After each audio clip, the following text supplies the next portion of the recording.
Putin on korduvalt öelnud, et Venemaa tahab Donbassi.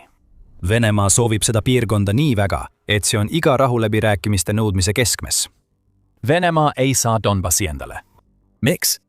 Ohverdus, mida Venemaa peaks tegema, saadaks kogu riigi šokilainetesse, nagu näeme nende pööraste numbrite puhul. Ukraina vallutamisest ei tasu rääkidagi. Putin on hirmul selle ees, mida Donbassi vallutamine Venemaa jaoks tähendab, ja me selgitame, miks see nii on.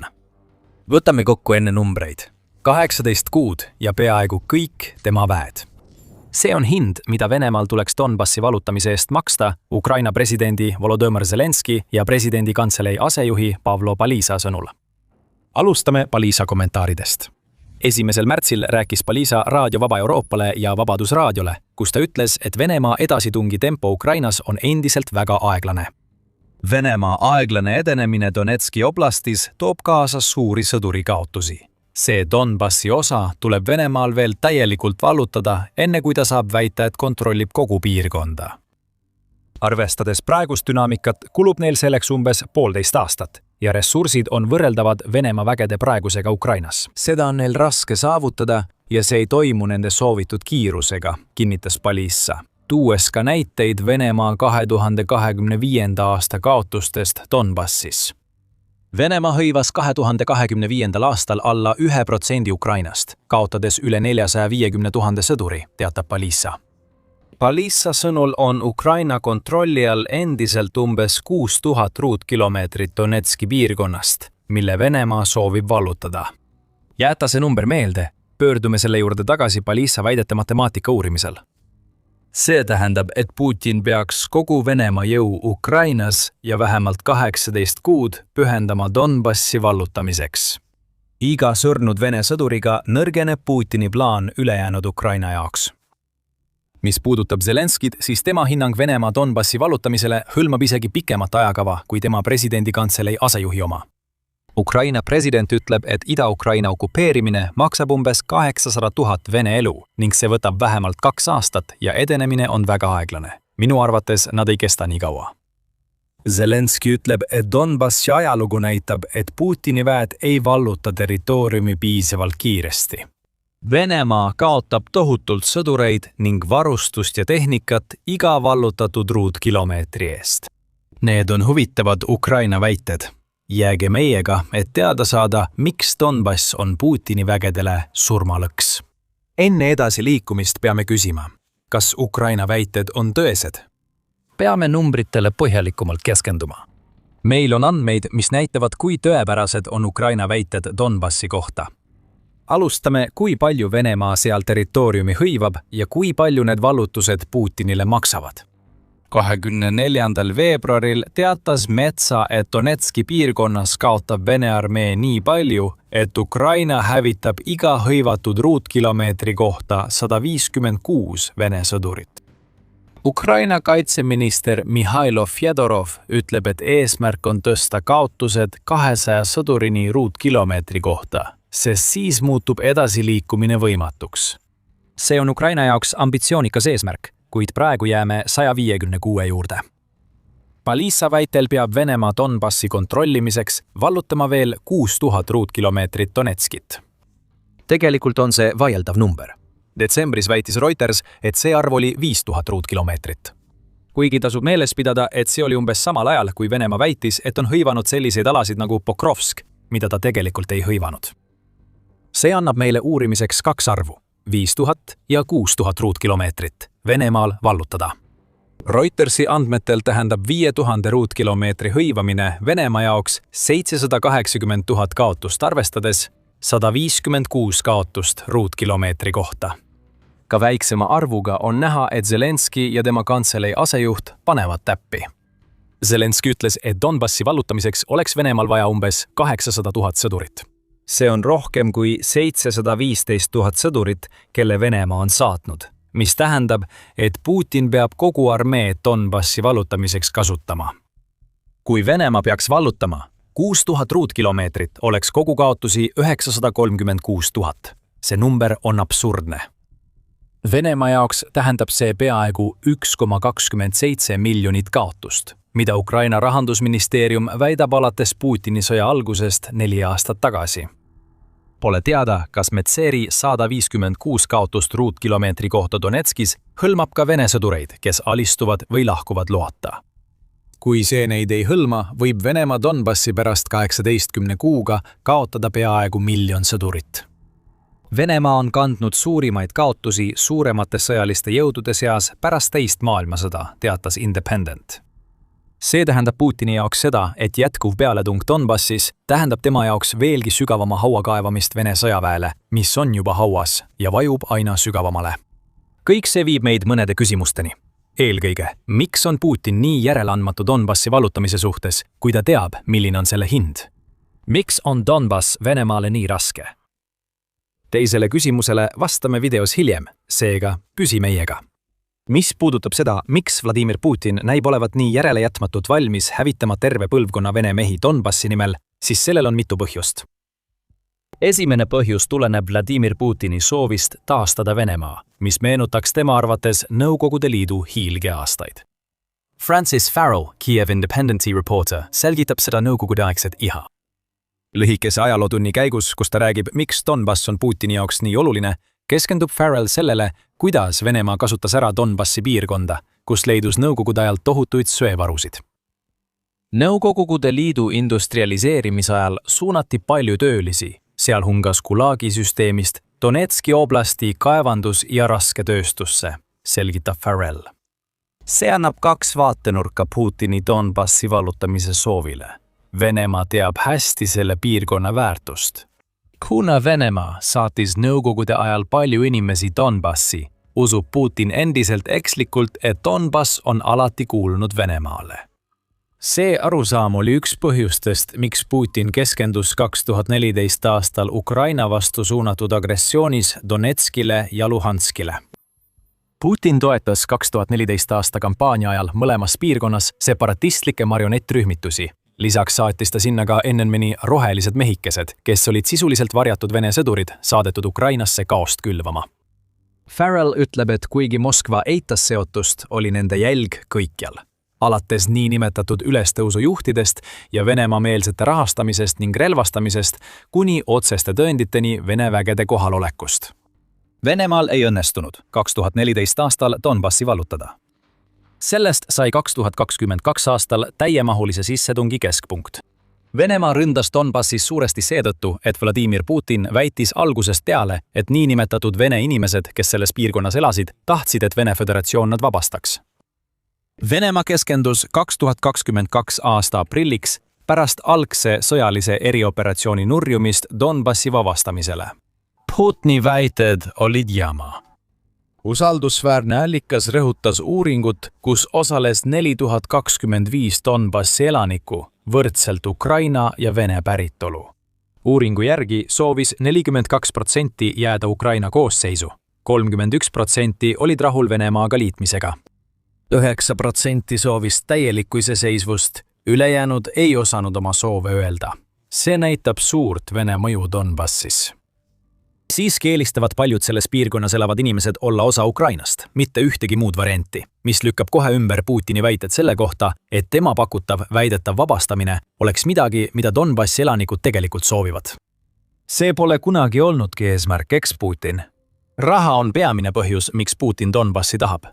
Kuid enne kui sellesse süveneme, vaatate saadet The Military Show. Kui pole veel tellinud, tee seda nüüd. Putini jutt ajaloost ja vabastamisest on suitsukate. Eesmärk on raha ja Donbassi hõivamine. Putini huvi keskmes on Ukraina maavarad, nagu kivisüsi, haruldased muldmetallid ja muud ressursid, mis tooksid kasu Venemaale. United24 meedia hinnangul on nende maavarade väärtus ligi $15 triljonit. Ja te ilmselt aimate, kus enamik neist asub. United24 meedia sõnul asuvad peamised maavarade leiukohad piirkondades, mida Vene väed on rünnanud või okupeerinud. Krimm, Luhansk, Donetsk ja Zaporižja. Majandusleht The Economic Times lisab, et Donbassi piirkond on üks rikkamaid Ukrainas.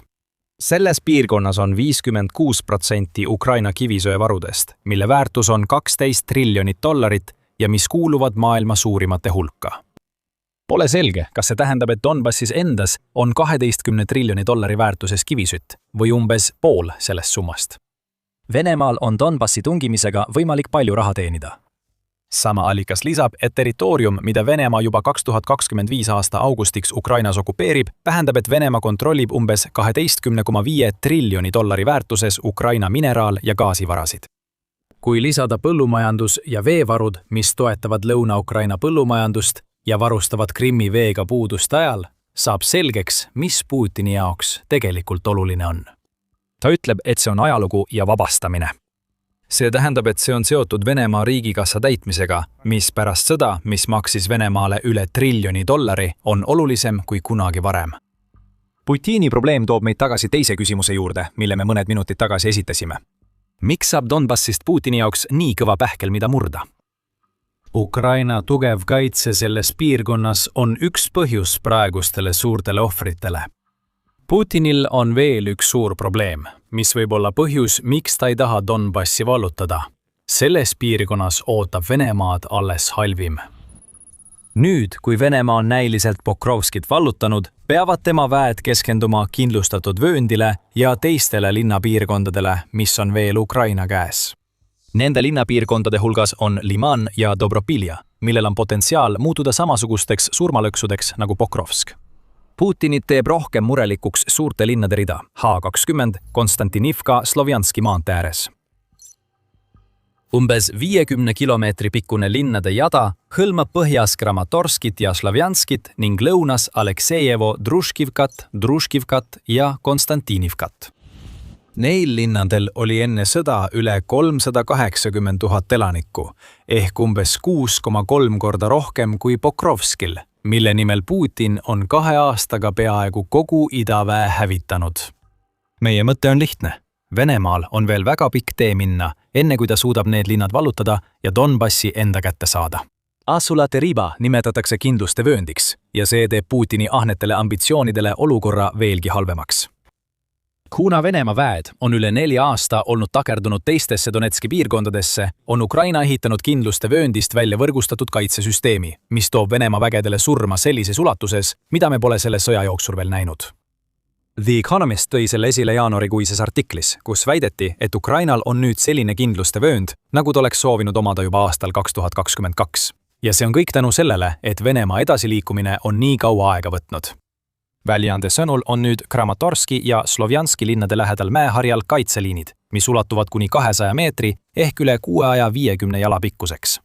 See liin on täidetud okastraadi, lõiketraadi, tankitõrjekraavide, draakonihammaste ja kaitsevalliga. Patrullivad droonid on valmis hävitama kõik Vene üksused, kes üritavad üle minna. Ja see on vaid väike osa tohutust kaitseliinist, mis ulatub üle 31 miili pikkuse kindlustuste vööndi, millest kõigist peab Venemaa läbi murdma juba enne, kui nad üldse asulateni jõuavad. Farrell ütleb, et Ukraina on loonud linnade vahele ja taha tapatsoonid, mistõttu Venemaal pole lihtsat võimalust kaitseliinidest läbi murda. Nagu The Economist kirjeldas, on need tapatsoonid täis kaitseehitisi Vene jalaväe ja mehhaniseeritud üksuste vastu, ning seal lendavad pidevalt droonid, mille eesmärk on Vene vägesid avastada ja hävitada. Putin teab, et ta ei saa järgmise 18 kuu kuni 2 aasta jooksul kulutada kogu Ukraina jagu Vene armeed ainult selle vööndi vallutamiseks. See suur maade ulatus oleks isegi temale liiga suur. Reaalsus, mida Venemaa juht püüab varjata, on see, et ta kardab, mis tema armeed Donetskis ootab, mistõttu püüab ta nüüd nii väga luua narratiivi, et Ukraina langus ja Donbassi kaotus on vältimatud. Putin vajab seda narratiivi, et see püsiks. Mida kauem see kestab, seda rohkem aega on tal läänt manipuleerida, et nad usuksid tema suust tulevat jama, mis omakorda annab talle eelise rahuläbirääkimisteks. Putin survestab Ukrainat loovutama Donbassi, sest nagu Atlantic Council ütleb, on Donetski kindluste vöönd Venemaa jaoks suur probleem. Mõttekoda ütleb, et seni kuni Kiiev kontrollib Donbassi kindluste vööndit, on suur tõenäosus, et Ukraina sõjavägi suudab kogu piirkonna muuta Putini sissetungiarmee jaoks surnuajaks. Bloomberg ütleb, et Venemaa kaalub rahuläbirääkimisi, kuna Ukraina ei loovuta Donbassi. Väljaanne väidab, et Venemaa on juba koostanud rahuleppe eelnõu, millele ta on valmis alla kirjutama, kui Ukraina nõustub oma väed piirkonnast välja viima. See pole Putini jõudemonstratsioon, vaid Venemaa paberile pandud hirm. Ja Ukraina teab seda. 3. märtsil teatas Ukraina uus hääl, et Zelenskõi ei loobu Donbassist ega seal elavatest 200 000 inimesest. Ma ei loobu kunagi Donbassist ega sealsetest 200 000 ukrainlasest. Miks peaksin, kui Putin seaks selle rahu tingimuseks ja esitaks kohe uusi nõudmisi? Ei, ma ei lepi sellega. Zelenskõi ütles seda jõuliselt avalduses, mis oli viimane asi, mida Putin kuulda tahtis. Ukraina mõistab Putini Donbassi tegevust. Ukraina teab, et Putin kardab ohverdada kindlustusvööndis veel 800 000 sõdurit ja pidada kuni 2 aastat kestvaid lahinguid. Need 2 aastatki pole 73-aastasel Putinil niisama võtta, kui ta tahab, et Donbassi vallutamine oleks tema pärand. Ukraina teab, et Donbassi loovutamine võimaldab Venemaal tulevikus taas rünnata. Tegelikult näitavad Ukraina kätte saadud Vene plaanid juba seda, et Putinil on silm peal palju enamal kui ainult ühel piirkonnal, mille loovutamist ta väidab toovat Ukrainale rahu, kui Zelenskõi selle ära annab. Venemaa strateegiaplaanid aastaks 2027 näitavad, et Putini väed plaanivad tungida Zaporižjasse, rünnata Dniprot ja võimalik, et vallutada Odessa. Need ei ole plaanid, mida Venemaa teeks, kui Donbass oleks tema ainus soov. Venemaa valmistub pikaajaliseks kampaaniaks Donbassis, mitte sellepärast, et ta tahaks seda võitlust pidada, vaid sellepärast, et Ukraina ei jäta talle muud valikut. Ühtegi territooriumi ei loovutata. Kui Putin tahab Donbassi, peab ta olema valmis kaotama veel kuni 2 aastat ja ohverdama kõik Ukrainas olevad Vene sõdurid ning võib-olla rohkemgi. Kas Putin tahab seda lahingut? Kui ta õppis midagi Venemaa Pokrovskis kogetud õudustest, siis ei peaks tal seda olema. Krovski linn on näide sellest, mis ootab Vene vägesid kindlusvööndis ja jääb mõlema poole legendidesse kui üks sõja verisemaid lahingupaiku. Krovski needus on Venemaa armeed juba räsinud. Saad sellest teada meie videot vaadates. Kui sulle video meeldis, vajuta telli, et näha rohkem Venemaa sõjaväe ränkade läbikukkumiste analüüse. Aitäh vaatamast!